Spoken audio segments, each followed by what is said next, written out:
বিষ্ণু ইসলামের জীবনে বিপদ আপদ ছিল কিনা, উনি বিপদ আসলে কিভাবে ডিল করতেন, বিপদ আসলে কোন দোয়া পড়তে হয়, কিভাবে ফরিয়াদের হাত উত্তোলন করতে হয়, কিভাবে রবের দরবারে নতজানু হয়ে ফরিয়াদ করতে হয়, এটা জানার দরকার আছে না নাই? আসলে আমরা বিষ্ণুনবীর জীবনী থেকে দেখি বিপদ আসলে উনি কি করতেন। বিপদ আসলেই প্রথমে বিষ্ণু ইসলাম একটা দোয়া পড়তেন। কি পড়তেন? তিনি পড়তেন ইন্না লিল্লাহি ওয়া ইন্না ইলাইহি রাজিউন। নিশ্চয় আমরা আল্লাহর জন্য, নিশ্চয় আমরা কার দিকে ফিরবো ভাই? আবার কার দিকে ফিরবো? আওয়াজ করে বলুন তো, আমরা এসেছি কার কাছ থেকে, আবারও ফিরে যাব কার কাছে? এজন্য বিষ্ণু পড়ছেন ইন্না লিল্লাহি ওয়া ইন্না ইলাইহি রাজিউন। নিশ্চয় আল্লাহর জন্য, ওই আল্লাহর দিকেই আমরা ফিরে যাব। তারপরে বিশ্বনবী পড়তেন আল্লাহুম্মা আজুরনি ফি মুসিবাতি ওয়াখলুফ লি খায়রাম মিনহা।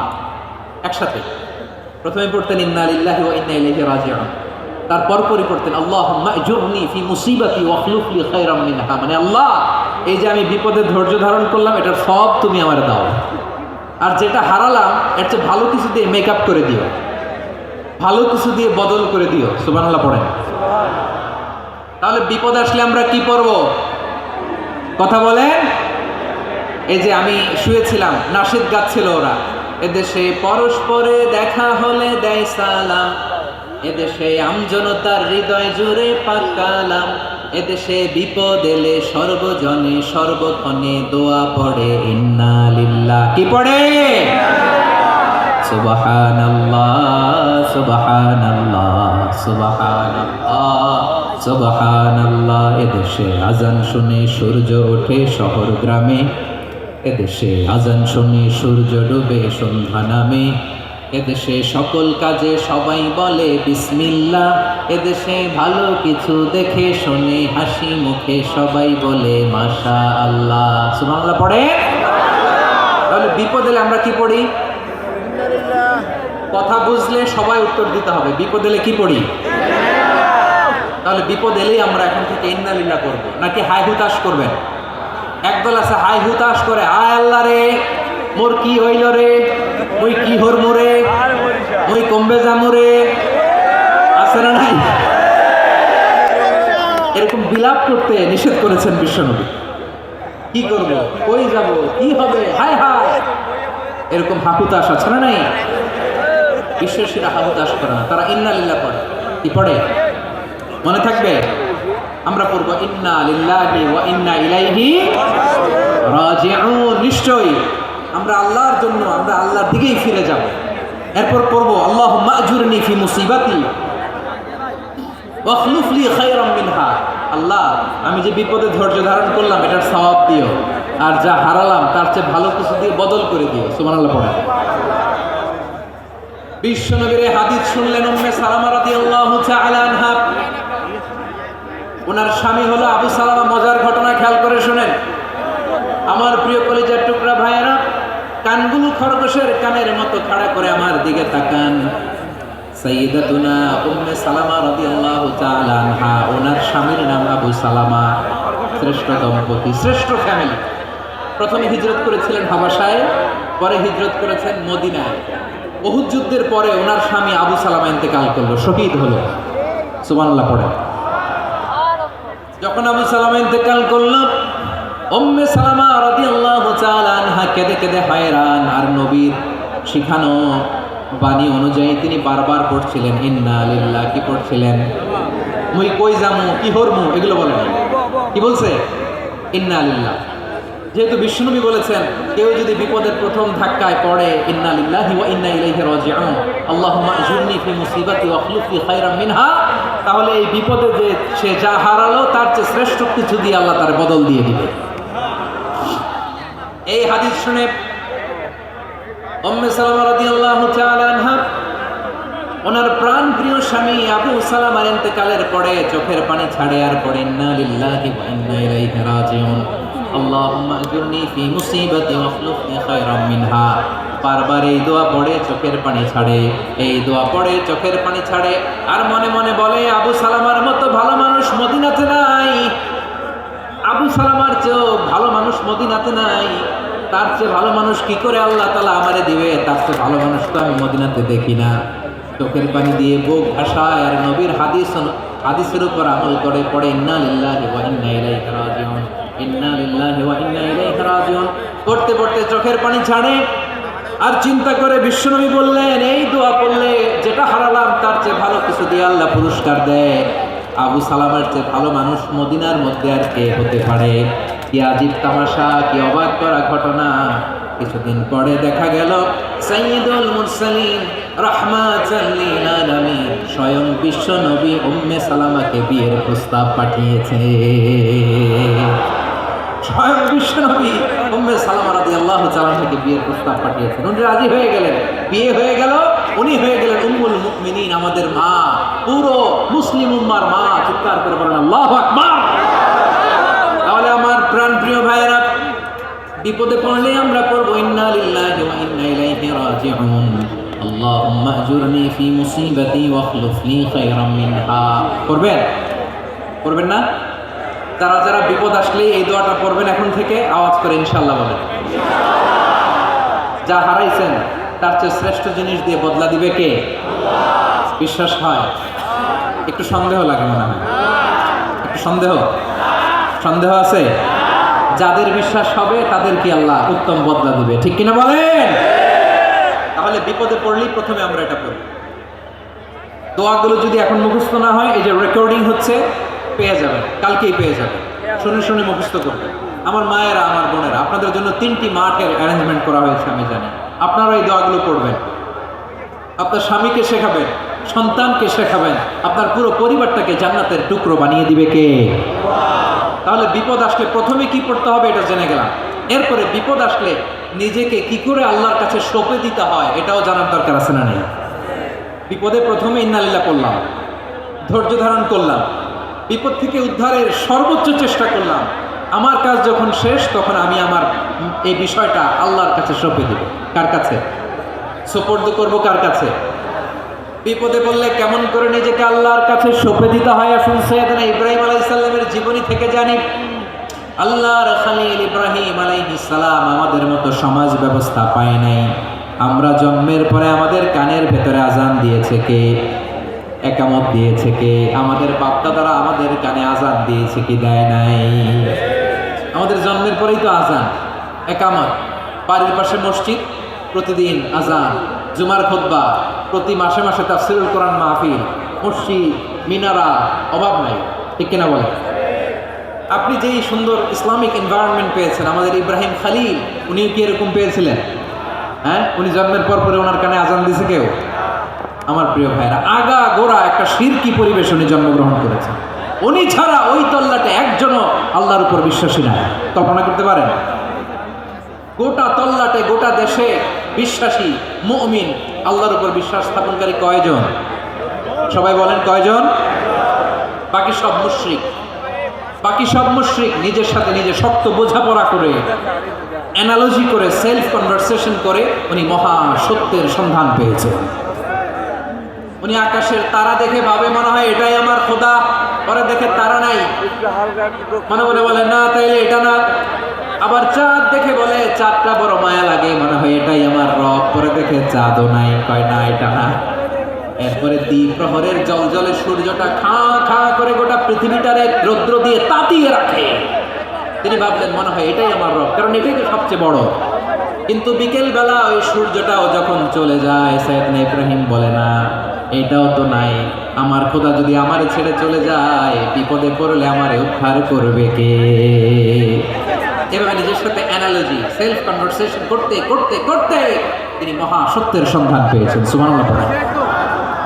সব শেষে তিনি ডিসিশন নিয়ে ঘোষণা দিলেন, ইন্নী ওয়াজ্জাহতু ওয়াজহিয়া লিল্লাযী ফাতারাস সামাওয়াতি ওয়াল আরদা হানিফান ওয়া মা আনা মিনাল মুশরিকিন। নিশ্চয় আমি এমন সত্তার দিকে মনোনিবেশ করলাম, মুখাপেক্ষী হলাম, যিনি আকাশ বানিয়েছেন, জমিন বানিয়েছেন, আমি মুশরিক নই। সুবহানাল্লাহ। পারতেন? আপনি পারতেন? কেউ নাই, লক্ষ লক্ষ মুশরিক, আপনি একা। ওনার মতো এরকম বিচক্ষণতা দিয়ে আল্লাহরে খুঁজে পাইতে পারতেন আপনি? কি নবী ছিল! আল্লাহকে খুঁজে পেয়েছে। যখন আল্লাহর ইবাদত শুরু করলো, এই কথা ছড়ায় পড়লো চারদিকে। নমরুদ সাইয়েদনা ইব্রাহিমকে ডেকে পাঠালেন। নমরুদ বলে, ইব্রাহিম, তুমি নাকি মূর্তির পূজা না করে কোন নতুন রবের ইবাদত করো, কে তোমার রব? সাইয়েদনা ইব্রাহিম বললেন, রব্বি আল্লাযী ইউহয়ী ওয়া ইউমীত, আমি এমন রবের ইবাদত করি যিনি জীবন দেন, যিনি মৃত্যু দেন। নমরুদ বলে, তাই নাকি? তোমার রব জীবন দেয়, মৃত্যু দেয়? আর এটা তো আমি দেই, আমিও তো জীবন দেই, আমিও তো মৃত্যু দেই। সাইয়েদনা ইব্রাহিম বললেন, কেমন করে তুমি জীবন দাও, মৃত্যু দাও, একটু দেখাও তো। নমরুদ জেলখানা থেকে দুজন কয়েদিকে ডেকে আনলো। কয়েদি এনে অর্ডার করলো, একটাকে এখনই শিরোচ্ছে মৃত্যুদণ্ড দেওয়া হবে, ফিনকি দিয়ে রক্ত বের। নমরুদ বলে, দেখো, দুজনকে ধরে আনলাম, একজন কয়েদিকে দিলাম ডেথ পেনাল্টি, মৃত্যুদণ্ড, ওরে মৃত্যু দিলাম। আরেকজন যে দাঁড়িয়ে আছে, চাইলে ওরেও আমি মৃত্যুদণ্ড দিতে পারি, কিন্তু না, ওরে আমি দিব না, ওরে আমি বাঁচাইয়া দিলাম, ছেড়ে দিলাম, মানে জীবন দিলাম। দেখো ইব্রাহিম, তোমার চোখের সামনে একজনরে মৃত্যু দিলাম, আরেকজনরে জীবন দিলাম। আপাত দৃষ্টিতে তাই তো, একজনরে তো জীবন দিল, আরেকজনরে মৃত্যু দিল। সাইয়েদনা ইব্রাহিম আবার বিপাকে পড়ে গেলেন। কিন্তু এক একজন নবী আল্লাহ এমন উইজডম বিচক্ষণতা দিয়ে এই জমিনে পাঠিয়েছেন, মুহূর্তের মধ্যে আল্লাহর খলিল ইব্রাহিম বললেন, ইন্নাল্লাহা ইয়াতি বিশ-শামসি মিনাল মাশরিকি ফাআতি বিহা মিনাল মাগরিব ফাবুহিতাল্লাযী কাফার। আল্লাহর খলিল ইব্রাহিম বললেন, নমরুদ, বুঝলাম তুমি জীবন দাও, মৃত্যু দাও, দেখলাম, কিন্তু আমার রব, আমার আল্লাহ প্রতিদিন সকালবেলা উষা লগ্নে ওই পূর্ব দিগন্ত থেকে সূর্যটাকে উদিত করেন, সাঁঝের বেলা, বিকেল বেলা, কুথুরি লগ্নে, সন্ধ্যাবেলা ওই দ্বিপ্রহরের জল জলে সূর্যটাকে পশ্চিম দিগন্তে ডুবিয়ে দেন। মানে সকালবেলা পূর্ব দিক থেকে উদিত করা সূর্যটাকে পশ্চিম দিকে বিকেলে তিনি ডুবিয়ে দেন। তুমি যদি পারো ওই সূর্যটাকে পশ্চিম দিক থেকে উদিত করে পূর্ব দিকে ডুবিয়ে দাও। সুবহানাল্লাহ পড়বেন না? দেখেন, ইনস্ট্যান্ট ইন্টেলেক্ট, মুহূর্তে বিচক্ষণতা, উইজডম কাকে বলে? নমরুদ পারবে? নমরুদের বাপ পারবে? ওর দাদা, ওর 14 গোষ্ঠী, গোটা বিশ্বের সব ক্ষমতাধর রাষ্ট্রনায়করা একসাথে হলে পারবে?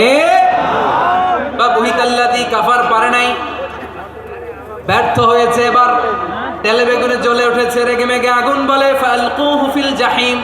ওর সাথে তর্ক নাই, না পেরে এবার এটারে আগুনে ফেলা। বিশাল বিশাল গাছ কেটে লাকড়ি এনে আগুনের কুণ্ডলি বানানো হলো, দাও দাও দাও দাও করে আগুন জ্বলে। আল্লাহর খলিল ইব্রাহিমকে আগুনে নিক্ষেপ করা হবে। আল্লাহর খলিল সাইয়েদনা ইব্রাহিমের হাতের মধ্যে রশি দিয়ে টাইট করে বাঁধা হলো, পায়ের মধ্যেও টাইট করে রশি দিয়ে বাঁধা হলো। আল্লাহর খলিল ইব্রাহিমকে আগুনের কুণ্ডলির মধ্যে ফেলা হবে। ওমিয়া, আপনি যে বিপদের কারণে ভয় পান, হতাশ হন, এটা কোনো বিপদ ওনার বিপদের সামনে? পটুয়াখালী আওয়াজ করে বলুন, সাইয়েদনা খলিল ইব্রাহিমের বিপদের সামনে আমাদের বিপদগুলো কোনো বিপদ?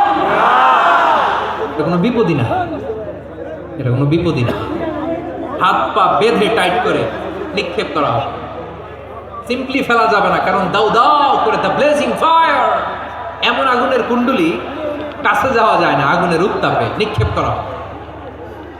হাতে রশি বেঁধে, পায়ে রশি বেঁধে আল্লাহর খলিল ইব্রাহিম আলাইহিস সালামকে আগুনের মধ্যে নিক্ষেপ করা হবে। আহা, এটার বলে অগ্নি পরীক্ষা। উনি অগ্নি পরীক্ষার সম্মুখীন হয়েছে। এজন্য কঠিন পরীক্ষাকে আমরা অগ্নি পরীক্ষার সাথে তুলনা করি, ঠিক কিনা? সাইয়েদনা জিবরাইল এসে বললেন, ও আল্লাহর খলিল, ওরা তো আপনার হাতও বেঁধে ফেললো, পাও বেঁধে ফেললো, নড়াচড়ার সুযোগ নাই, বলেন আমি জিবরিল ফেরেশতা আপনার জন্য কি করতে পারি? আল্লাহর খলিল ইব্রাহিম বলেন, ও জিবরাইল, তোমার কাছে আমার কোনো চাওয়া পাওয়া নাই। সুবহানাল্লাহ বলেন। তোমার কাছে বলার কিছু নাই, তোমার সাহায্যের আমার দরকার নাই। সাইয়েদনা ইব্রাহিম আলাইহিস সালামকে হাতে পায়ে রশি বেঁধে, হাত পা বাঁধা অবস্থায় জ্বলন্ত অগ্নিকুণ্ডে যখন নমরুদের দলবল নিক্ষেপ করবে, আল্লাহর খলিল কিভাবে নিজেকে আল্লাহর কাছে সঁপে দিয়েছেন, পটুয়াখালীর ভাইরা খেয়াল করে শুনুন। হাত পা বেঁধে আল্লাহর খলিলকে যখন নিক্ষেপ করা হবে, তিনি মুখ ফুটে বলে ফেললেন, হাসবুনাল্লাহু ওয়া নি'মাল ওয়াকিল। হাসবুনাল্লাহু ওয়া নি'মাল ওয়াকিল, আমার জন্য আল্লাহই যথেষ্ট, আমার জন্য আল্লাহই যথেষ্ট। তিনি আমার সবচেয়ে বড় গার্ডিয়ান, তিনি আমার সবচেয়ে বড় অভিভাবক। জিব্রাইলের সাহায্যে রফারকে ফিরিয়ে দিলেন। দুনিয়ার বুকে কারো কাছে কিছু বলেন নাই, মুখ ফুটে বলেছেন হাসবুনাল্লাহ। ও আমার পটুয়াখালীর প্রাণের ভাইয়েরা, খেয়াল রাখবেন, কোন বান্দা তার হাতে থাকা সব চেষ্টাটুকুন করার পরে মুখ ফসকে মুখ দিয়ে যখন বলে ফেলে হাসবুনাল্লাহ, বান্দা যখন হাসবুনাল্লাহ বলে ফেলে, ওই ব্যাপারটা ডিল করার দায়িত্ব স্বয়ং আল্লাহ আরশের উপর থেকে নিয়ে নেয়। আপনি যখন বলে ফেলবেন হাসবুনাল্লাহ, এটা ডিলিং করবে কে তখন? চিল্লায় বলেন না, তিনি কে? বান্দা তার সাধ্যের সবটুকু চেষ্টার পরে নতজানু হয়ে যখন বলবে হাসবুনাল্লাহ, আল্লাহ তুমি আমার জন্য যথেষ্ট, নি'মাল ওয়াকিল, তুমি আমার শ্রেষ্ঠ অভিভাবক, তখন তার কি দরকার না দরকার এটা ডিল করে স্বয়ং আল্লাহ। নিক্ষেপ করা হলো সাইয়েদনা ইব্রাহিমকে অগ্নিকুণ্ডলিতে। হাজার হাজার মানুষের দৃশ্য দেখার জন্য জড়ো হয়েছে এরকম বিশাল ময়দানে। কিন্তু কি অবাক করা ঘটনা, সবাই ভয় পাচ্ছিল, না জানে কি হয়ে যায়। আল্লাহর খালিলকে যখন আগুনের কুণ্ডলিতে নিক্ষেপ করা হয়, আল্লাহর খালিল ইব্রাহিম আগুনের কুণ্ডলীর মধ্যে বসে বসে মানুষগুলোর দিকে তাকিয়ে হাসতে শুরু করে দেয়। কারণ আকাশ থেকে রব্বুল আলামিন স্পেশাল ভার্ডিক্ট নাজিল করেছেন, স্পেশাল হুকুম জারি করেছেন, কুল্লা ইয়া নারু কুনি বারদান ওয়া সালামান আলা ইব্রাহিম। ও আগুন, খবরদার, সৃষ্টি শুরু থেকে তোকে একটা ধর্ম আমি বাতলে দিয়েছিলাম, তোর ধর্ম, আগুনের ধর্ম হলো যা পাবে জ্বালিয়ে সারখার করবে। আল্লাহ বলল, আগুন, তোর ধর্ম দিয়েছিলাম, তুই সব জ্বালিয়ে পুড়িয়ে সারখার করে দিবি, কিন্তু ক্ষণিকের জন্য আমি তোর জ্বালিয়ে দেওয়ার ক্ষমতাটাকে কেড়ে নিলাম, জ্বালিয়ে ভস্ম করে দেওয়ার ক্ষমতা আমি কেড়ে নিলাম। কুনি বারদান, ঠান্ডা হয়ে যা, কিন্তু এত বেশি ঠান্ডা হবি না আবার আমার ইব্রাহিমের জন্য সর্দি লেগে না যায়। সুবহানাল্লাহ, তো আসতে বললে হবে। কুনি বারদান, বারদ মানে বরফ, ঠান্ডা, ঠান্ডা হ, কিন্তু এত ঠান্ডা হবি না যাতে আমার ইব্রাহিমের কষ্ট হয়। আগুন বলে, আল্লাহ একবার বললাম ঠান্ডা হ, আবার এত ঠান্ডা হবি না যাতে খালিলের সর্দি না লাগে। কেমন ঠান্ডা হব, কেমন এনভায়রনমেন্ট তৈরি করে দেব বলো? আল্লাহ বললেন, সালামান আলা ইব্রাহিম, আমার খালিল, আমার কলিজা, আমার ইব্রাহিমের জন্য তুই জান্নাতের গুল বাগিচা হয়ে যা। ও ভাই, নবী মুসার মতো ঈমান হলে রাস্তা হবে সাগর জলে, নবী ইউসুফের মতো ঈমান হলে একে একে দরজা খোলে। নবী ইব্রাহিমের মতো ঈমান যদি আজ থাকে বিদ্যমান, অগ্নিকুণ্ডে দেখতে পাবে খুবসুরতে ফুল বাগান। কুলনা ইয়া নারু কুনি বারদান ওয়া সালামান আলা ইব্রাহিম।